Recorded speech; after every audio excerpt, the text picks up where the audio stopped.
The last attempt the doctors, along with the society, had would be starting today, in this small room. Except this time I wouldn't be locked in this room and observed. I would be undergoing a clean wiping.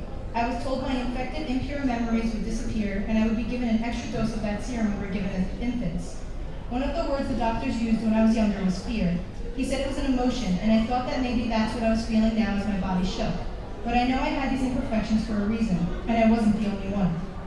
I noticed other kids in school becoming different, and just like death, no matter how much people ignore it and try to prevent it, it will eventually happen to everyone. It just happened to me quicker than them. And as my eyes began to close and my mind started to fog, I knew that this mayhem I had brought to the surface wouldn't stop here with one needle. This perfect society was about to become ill with the beauty of imperfections. Also, if you like that story, and there's many more in here, pick up a journal. They're right in the front, in the first tent. That's awesome. $5. Next we have Sage, who's performing a poem called My Religious Poem. I got it.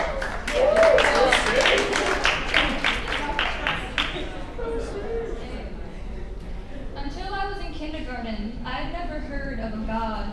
Religion was never explained to me. Such beliefs were a foreign topic.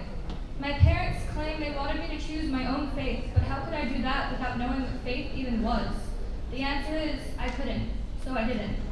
When I was 7, my friends would talk about religion as if they were discussing some top-secret plan for world domination. It seemed God was a forbidden word. Why religion was a topic of interest, I do not know, but I do know this. When asked if they were a believer, it was almost a rhetorical question. The answer was always yes, of course. No one had ever heard of a non-believer. No one had ever even thought of such a thing. Church on Sundays, religion class on Wednesdays, it just was that way. But when the question was turned on me, do you believe in God? I would say, I don't know. My friends would gasp, they'd whisper to each other, shock in their eyes as they told me, God is real. I had no choice but to pretend to believe them if I wanted friends the next day. When I was 9, I had never been to church. I had never been to a religion class, but I had prayed.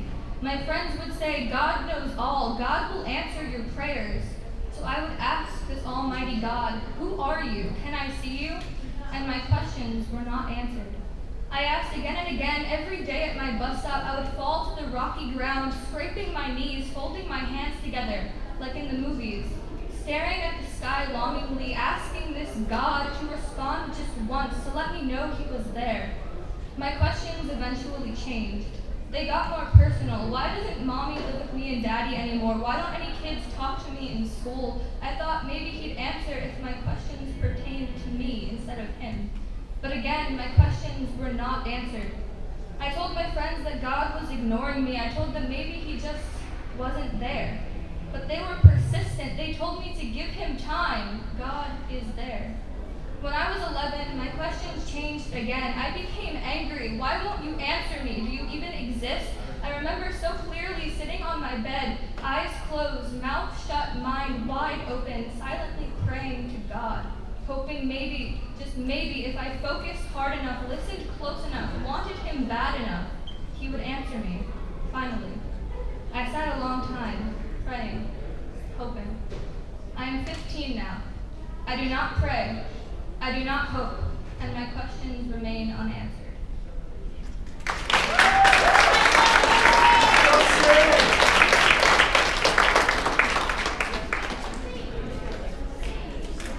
And last but not least, we have Annabelle performing Don't Tell Anyone, right?